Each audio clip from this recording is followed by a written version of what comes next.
تو کہنے کا مطلب یہ ہے کہ یہ کئی میدان ہیں جس میں پاکستان کامیاب ہوا ہے اور جنگ بندی ہوئی ہے، اور جنگ بندی کے بارے میں گفتگو کروں گا.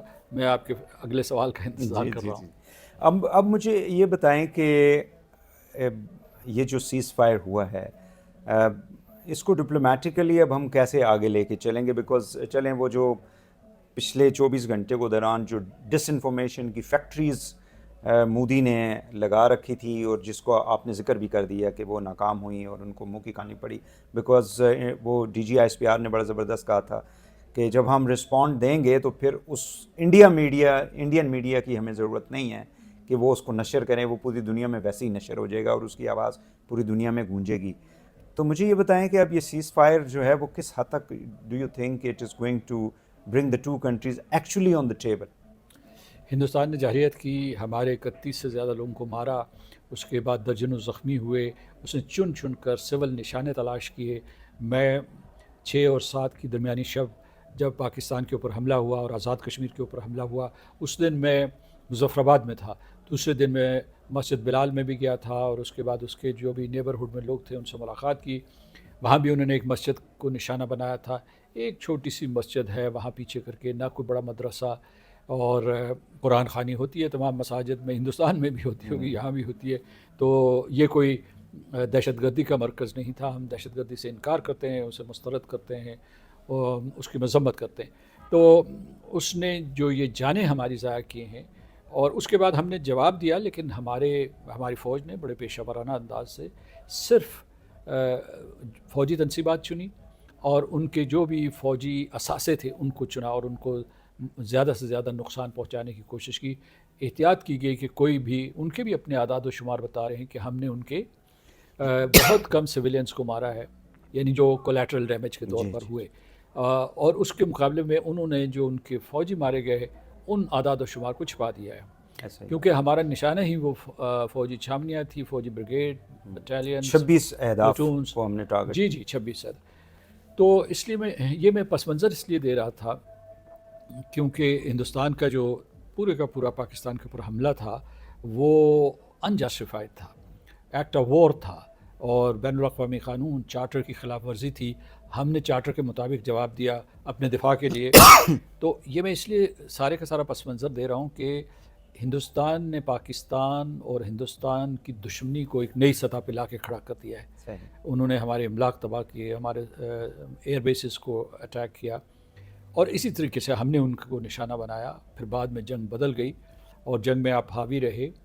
تو اس وجہ سے یہ جو جنگ بندی کا مرحلہ ہے یہ بہت مشکل ہے، کیونکہ آج جو ہے مجھے نہیں پتا کہ ابھی تک جو ہے ڈی جی ایم اوز کی ملاقات ہو چکی ہے یا نہیں ہونا. ملاقات نہیں، ٹیلی فون پہ بات ہونی تھی تاکہ اس جنگ بندی کو کنسالیڈیٹ کیا جا سکے، مسودے میں لایا جائے، کنسالیڈیٹ کیا جائے، اور اس میں اس کی خلاف ورزی نہ ہو. 2021 سے اب تک جو ہے بائی اینڈ لارج، یعنی پہلگام سے پہلے یہ لائن آف کنٹرول کے اوپر سیز فائر تھا، ورکنگ باؤنڈری کے اوپر بھی سیز فائر تھا. تو اس صورت حال کو بحال کیا جائے. اس کے بعد بھی بڑے نازک مراحل ہیں. ایک یہ ہے کہ اس کی خلاف ورزی نہ ہو دوبارہ سے، کیونکہ پاکستان میں یہ تاثر پایا جا رہا ہے، بلکہ بین الاقوامی برادری یہ کہہ رہی ہے، بلکہ ہندوستان پھیلا رہا ہے کہ ہم تو پیچھے اس لیے ہٹیں تاکہ دوبارہ تیاری کریں، دوبارہ حملہ کریں، یا وہ کوئی ایک اور جو ہے پورے اس مسئلے سے ہٹنے کے لیے، جنگ بندی سے ہٹنے کے لیے، یا اس کے علاوہ جو ہے مذاکرات سے ہٹنے کے لیے کوئی اور فالس فلیگ آپریشن نہ کرتے.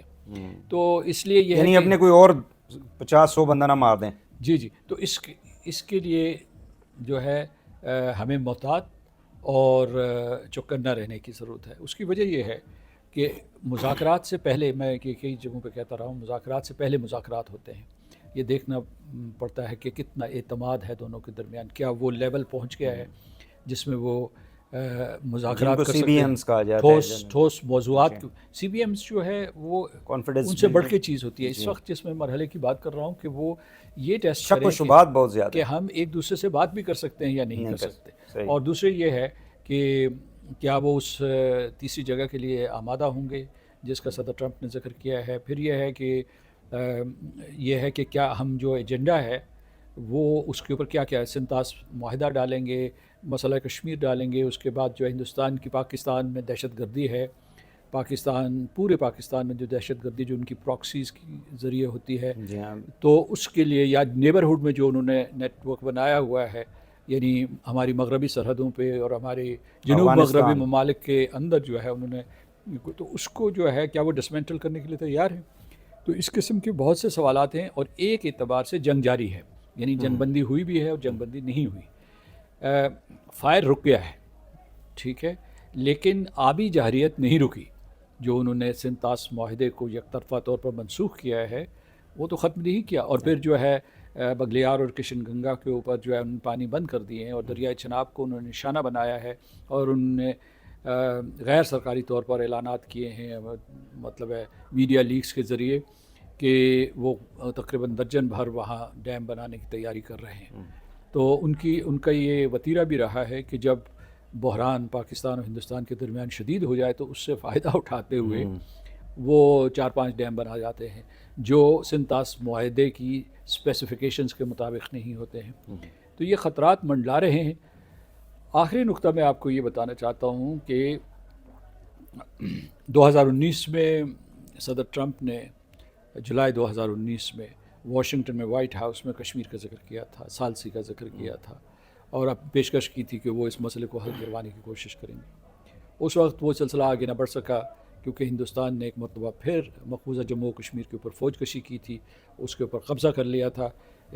لیکن اپنی اس تجویز کا انہوں نے پھر اعادہ کیا ہے اور انہوں نے کہا ہے کہ وہ کوشش کریں گے کہ دونوں ملکوں یعنی اس وقت امریکنز نے کہا تھا تو 370 کو اور 35A کو انہوں نے نکال دیا اپنے آئین سے. جی جی. تو اس کا مطلب یہ ہوا کہ اب ٹرمپ صاحب نے اگر دوبارہ کہا ہے تو اب تو کوئی بڑا کام نہ کر دیں وہاں, یعنی ایک نیا وہ نہ کہیں کہ جی یہ ہماری اسٹیٹ ہے اب یہ بس وہ اسٹیٹ بنائی ہوئی ہے. دیکھیے میں آپ کو بتاتا ہوں کہ انہوں نے 2019 میں اسے اسٹیٹ کا درجہ بھی نہیں دیا. اسٹیٹ ہوتا ہے صوبہ, تو انہوں نے اسے یونین ٹیریٹری بنایا ہے. اس کو ایک تو اس سے بکھرے کیے کہ وہ تقسیم کر دیا یعنی لداخ کو تقسیم کر دیا اور جموں اور کشمیر کو الگ کر دیا, دونوں کو یونین ٹیریٹریز کہا. یہ ایسے ہی ہے جیسے اسلام آباد کیپٹل ٹیریٹری ہے, یعنی اسلام آباد کیپٹل ٹیریٹری میں جو کچھ بھی ہوگا وہ مرکزی حکومت کرے گی. یعنی یہاں جو ہے اور وہاں جو انہوں نے یونین ٹیریٹری بنائی ہے انہوں نے ابھی جو ہے کٹ پتلی وزیر اعلیٰ عمر عبداللہ کو بنایا ہے اور اس کی کوئی 5-6 کابینہ کے ارکان ہیں. ان کے پاس کوئی اختیارات نہیں ہیں. سارے اختیارات جو کشمیر کے اندر ہیں لیفٹیننٹ گورنر کے پاس ہیں اور لیفٹیننٹ گورنر دلی سے پوچھ کے فیصلے کرتا ہے. بالکل صحیح. تو اب اس سے زیادہ کوئی کشمیریوں کی بدتر صورتحال نہیں ہو سکے. ابھی یہ جو پہلگام کے بعد ان کشمیریوں کو مارنا شروع کر دیا تھا, ان کو گرفتار کرنا شروع کر دیا تھا, ان کی فصلیں اور املاک جو تھی وہ حملے کی زد میں آ گئے تھے اور پورے کشمیر کو وہ شک کی نگاہ سے دیکھتے ہیں. اور جو کشمیری بیچارے وہاں ہندوستان میں کاروبار کر رہے تھے, پڑھ رہے تھے یا کشمیری نسل کے لوگ تھے, ان کی یہ پہچان تھی, انہوں نے اپنے گھروں میں چھپ کے یا تہہ خانوں میں چھپ کے یہ مشکل وقت گزارا ہے.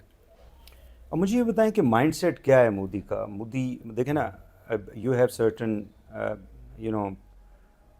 ٹارگیٹس ٹو اچیو, جو بھی آپ اور اس لیول پہ جب آپ کر رہے ہوتے ہیں آپ کو پتہ ہوتا ہے کہ بھئی میں نے پوری کی پوری فورس جو ہے اس کو موبلائز کر لی ہے اور اس کا جو کاسٹ ان کو پڑی ابھی تک کی وہ $1 بلین کی ہے.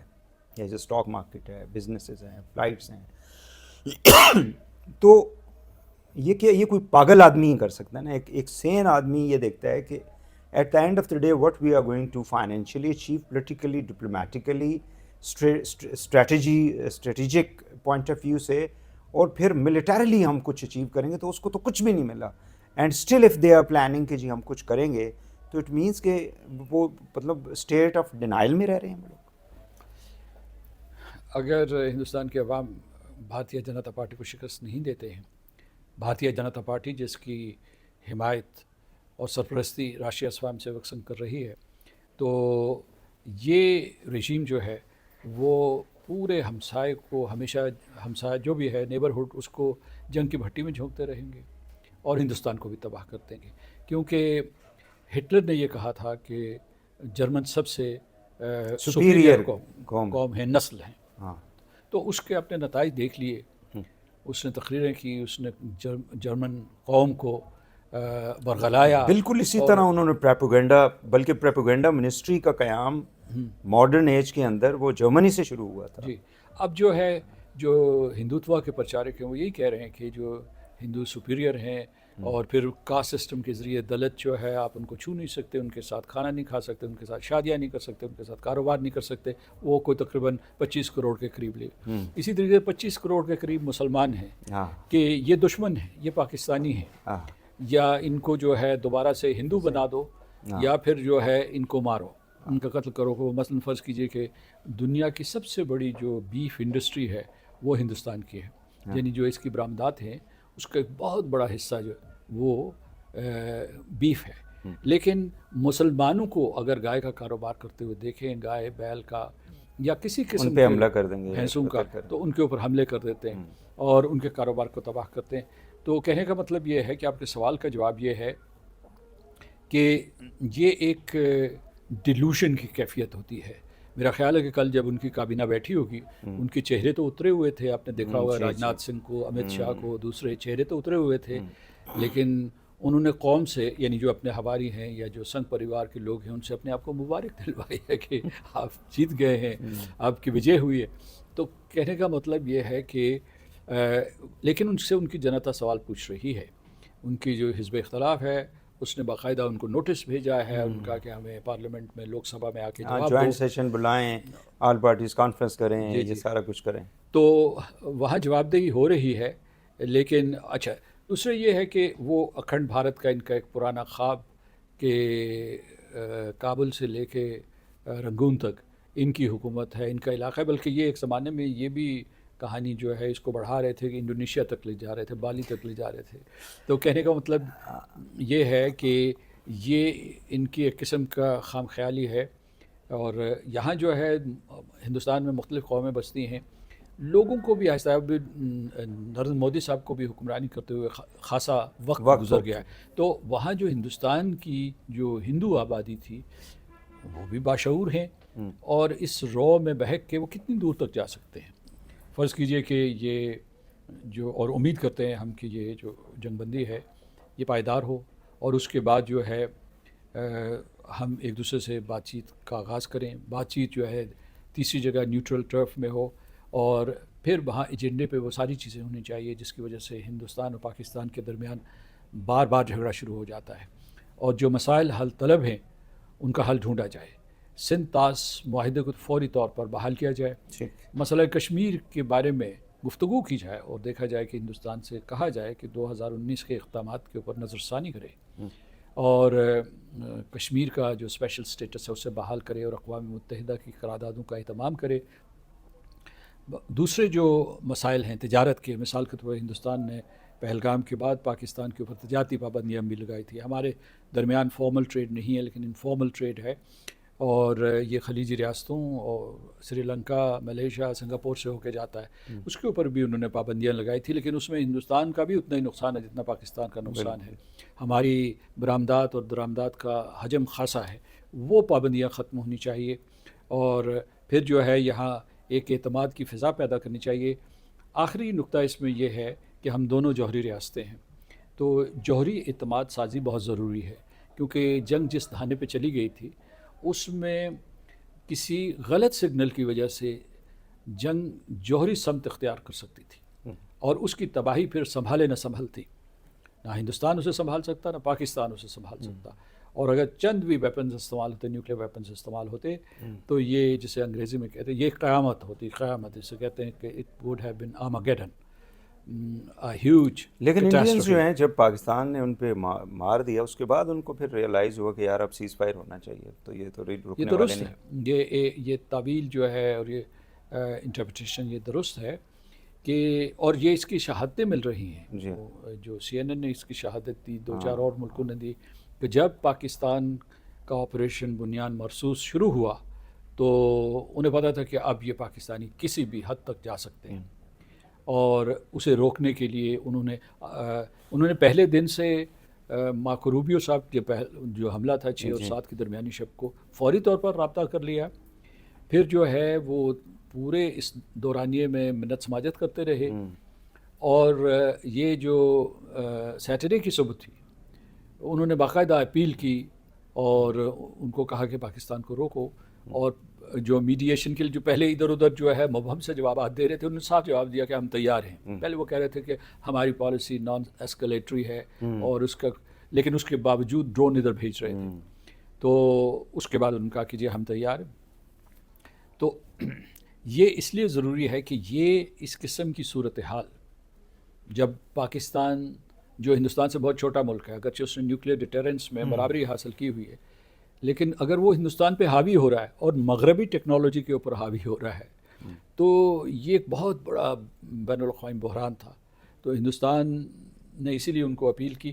میں یہ کہتا ہوں کہ اس صورتحال کے لیے پاکستان ہمیشہ سے تیار رہا ہے کہ جوہری اعتماد سازی ہونی چاہیے، ریسٹرینٹ اینڈ رسپانسبلٹی، ضبط و تحمل اور ذمہ داری. بہت شکریہ Masood Khan Sahab, thank you. It's always been pleasure talking to you. آپ ماشاء اللہ جتنا ایکسپیرینس ہے آپ کا ڈپلومیٹک، اور ایون پالیٹکس کے اندر بھی آپ کو پریزیڈنٹ بنایا گیا کشمیر میں، بہت زبردست آپ نے گورنمنٹ کو بہترین طریقے سے جو ہے گائیڈ لائن دیتے رہے آپ.